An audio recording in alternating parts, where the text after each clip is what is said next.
Vítejte v severočeské krajině Dolního Pohoří, kde se nachází Archeoskanzen Březno. Na první pohled jen klidná krajina na břehu řeky Ohře. Pod úrodnou půdou se však skrývá příběh dlouhý bezmála 7000 let. Příběh o lidském osídlení, které zde plynule procházelo generacemi, kulturami a epochami od neolitu přes dobu bronzovou, stěhování národů až po příchod prvních Slovanů. Proto Archeoskanzen Březno není jen obyčejné muzeum. Je to otevřená učebna dějin, kde se minulost nečte, ale také žije a na vlastní kůži zkouší.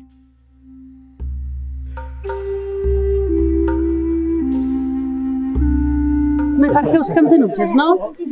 Dneska se tady koná akce Neolitika, která je zaměřená na všechna období starého pravěku. To znamená od paleolitu, starší doby kamenné, přes mezolit, střední dobu kamennou, neolit, mladší dobu kamennou a plus primitivní kultury z jiných částí světa. Archeoskanzen leží přímo na jedné z nejvýznamnějších polykulturních archeologických lokalit v České republice. V srdci severních Čech se díky unikátnímu výzkumu zrodilo stanoviště experimentální archeologie.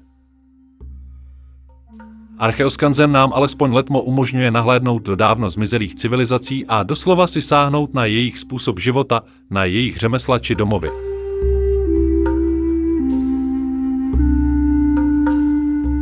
Nic z toho by nebylo nebýt jedné ženy a jejího vizionářského přístupu. Archeoskanzen by zde nestál. Hovoříme o paní doktorce Ivaně Plajnerové, kandidátce věd.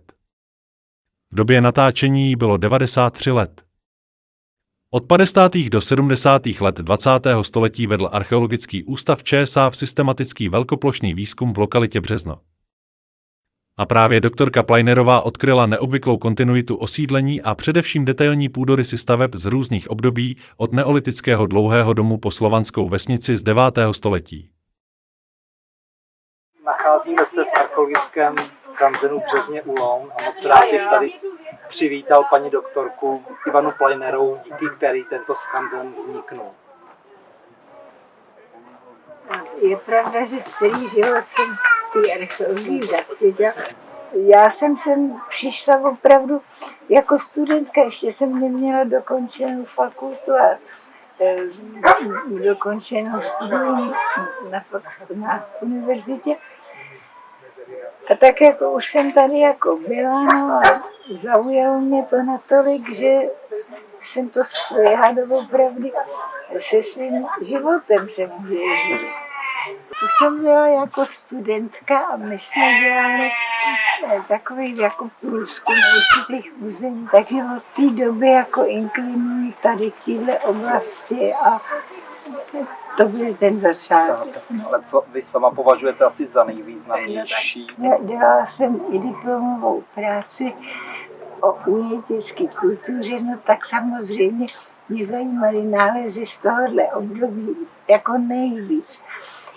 Ty tady teda byly, nemůžu říct, že by jako úplně byly převažující, ale prostě nalezly se tady v takovém množství, že přinesly skutečně nové poznatky.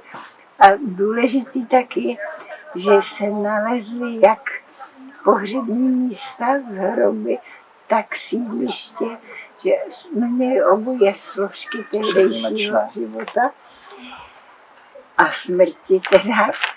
A tak jako prostě i tady z toho bylo docela tak důležitý, že tohle naleziště mohlo poskytnout informace o obojích složce, jak ty funerální, tak o životě teda na takový nějaký vesničce tehdejší a takhle. Jak vás vůbec napadla myšlenka, že ten výzkum bude pokračovat, že vznikne první experimentální centrum z toho? To je takový revoluční. Nemohlo napadnout. Prostě tak, já jsem věděla, že je to důležitá lokalita, jak pro ty nálezy, které už se objevily, tak pro tu celkovou příznivou polohu. v rámci teda našeho území českého. No a tak na základě těch poznatků z toho výzkumu potom se mohlo budovat i tohle. To byla jakási druhá etapa, že to tak nějak se rozroste. To jsem vědět pochopitelně nemohla. Ono to je dobrý, že se lidi baví, ale skanzen má i jiný potenciál přece, nejenom tu zábavu. Takhle bych to říká, aby zábavnou formou se těm lidem sdělovaly docela závažné poznatky o naší minulosti a aby si to tak jako prakticky dovedli představit, tak to ten skanzen splňuje. Díky doktorce Pleinerové se z archeologického naleziště postupně zrodilo místo experimentální archeologie a v roce 1981 i samotný skanzen. Stavby se rekonstruovaly co nejvěrněji podle půdorysů původních nálezů s použitím dobových technik a nástrojů, které byly doloženy výzkumem.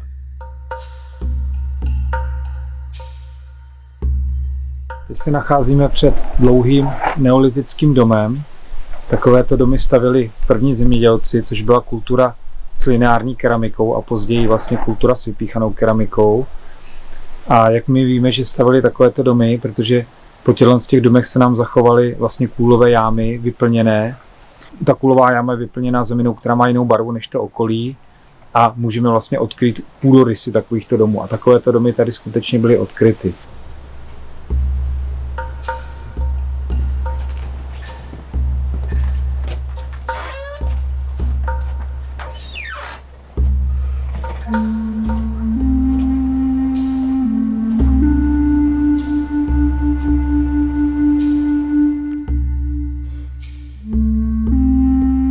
Se nacházíme před slovanskou zemnicí. Jakým způsobem se to klasifikuje? Vidíte, že to je zahlubený objekt a střecha toho objektu se dotýká vlastně země. A takovéto domy, vlastně polozemnice a zemnice, tak se stavěly vlastně od, dejme tomu, neolitu až po vlastně raný středověk, kdy třeba ve městech takovéhle objekty byly nahrazeny těmi kamennými domy. Stojíme před slovanským domem, který pochází z 9. století a jedná se o nález, který tady byl zrekonstruován. A vidíte, že ten dům má vlastně dřevěnou konstrukci, která je pak omazána vlastně mazanicí. Jsou na něm vidět malá okýnka a ta okýnka jsou ve dvou vlastně řadách a je to v závislosti na tom, jak vysoko byl kouř, tak podle toho jste si otevřeli okýnko buď to nahoře nebo dole, podle toho, jak vlastně kouřila pec, která byla vevnitř, která sloužila zároveň i k vytápění toho domu. Tohle žernov, tak to je opravdu autentický nález, který tady byl nalezen a používá se v tom skanzenu dodnes a je plně funkční. Takovéto žernovy vlastně používali Keltové. Původně byly asi inspirovány taky římským vzorem, protože Římani tyhle rotační linky také znali. A u nás třeba máme vesnici, která se jmenuje Žernoseky a je to také na základě toho, že tam byla pravěká těžba, pak pozdější těžba materiálu, z kterého se vyráběly vlastně tyhle žernovy.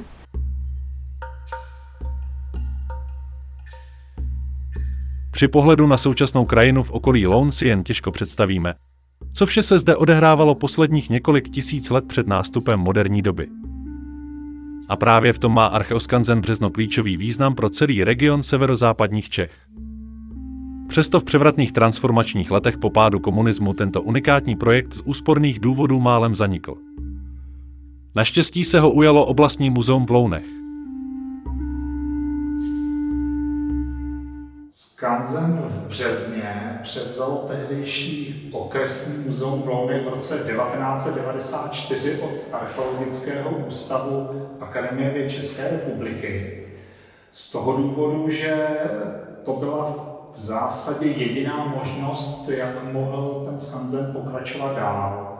Protože začátkem 90. let v souvislosti s ekonomickou transformací přestaly být peníze na podobné aktivity archeologů, takže se vážně uvažovalo, co vlastně s archeologickým skanzenem dál. Tím pádem muzeum ho vlastně tehdy zachránilo. Původně nebylo vlastně vůbec přemýšleno o návštěvnících. Bylo to vyloženě experimentální pracoviště archeologů Archeologického ústavu a muzeum se mu od té doby snažilo dát trošku jiné poslání, než mělo, a to prezentovat výsledky archeologů, experimentální archeologie, tak prezentovat je veřejnosti, návštěvníkům.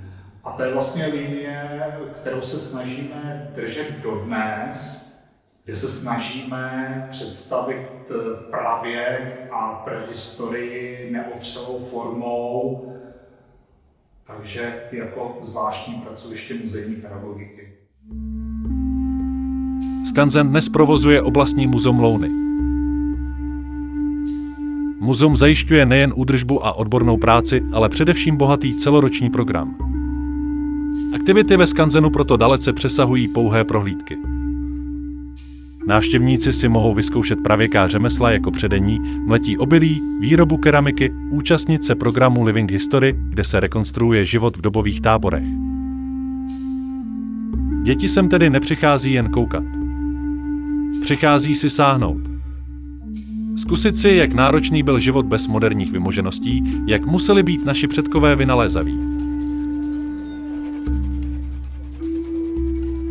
Sami si mohou zkusit rozdělat oheň nebo upéct placku na kameni. To je mnohem silnější zážitek než jakákoliv učebnice. To je pravý odkaz experimentální archeologie a paní doktorky Pleinerové. Nejen vědět, ale pochopit a zažít.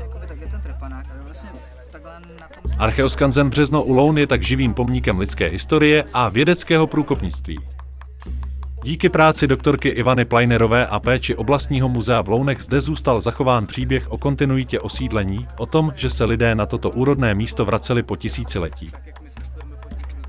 Na místo, kde minulost dýchá a kde se každá návštěva stává osobní cestou do hlubin času. Neboť právě v tento čas, když se rozhlídnete kolem nás, příroda se probouzí. Pro nás je to dnes již jenom malá upomínka toho, jak strašně závislí jsme na zemi, která je kolem nás. A modleme se teda k našim bohům, aby nám dali už to jaro a teplo. Už je pryč. Děkujeme za to, že jsme měli možnost přežít. Děkujeme za byliny, děkujeme za ovoce, děkujeme za jídlo. Cílem akce je ukázat, jak byl ten pravěk pestrý, že to nejsou jenom kamenné sekery a pěstní klíny, ale je to spousta materiálů, barev, ze kterých lze vyrobit neuvěřitelné věci. Spousta je toho tady i k vyzkoušení a chtěli bychom, aby návštěvníci viděli, že s pomocí úplně jednoduchých nástrojů nebo i jenom holýma rukama je možné připravit jídlo, vyrobit si kamenný šperk nebo rozkrájet jídlo bez ostrého nože z kovu, aby si odnesli představu a povědomí o tom, že pravěcí lidé nebyli žádní chlupatí primitivové, ale že to byly vyspělé společnosti, které měly svůj způsob života, odívání, jedli dobrá jídla a uměli se bavit.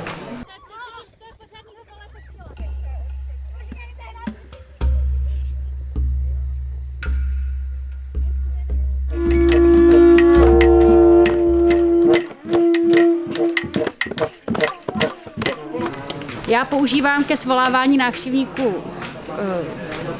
signální roh, vyrobený z kravského rohu, který, když o tom mluvíme s dětmi, tak jim říkáme, že to je takový pravěký mobilní telefon, protože každý ten roh má vlastní zvuk, je slyšet na velkou dálku, takže když na ně někdo zatroubí, tak nejenom, že je zřejmé, kdo troubí, ale když se domluví nějaké jednoduché signály, tak se dá i poslat krátká zpráva, takže mobilní telefon není žádná novinka.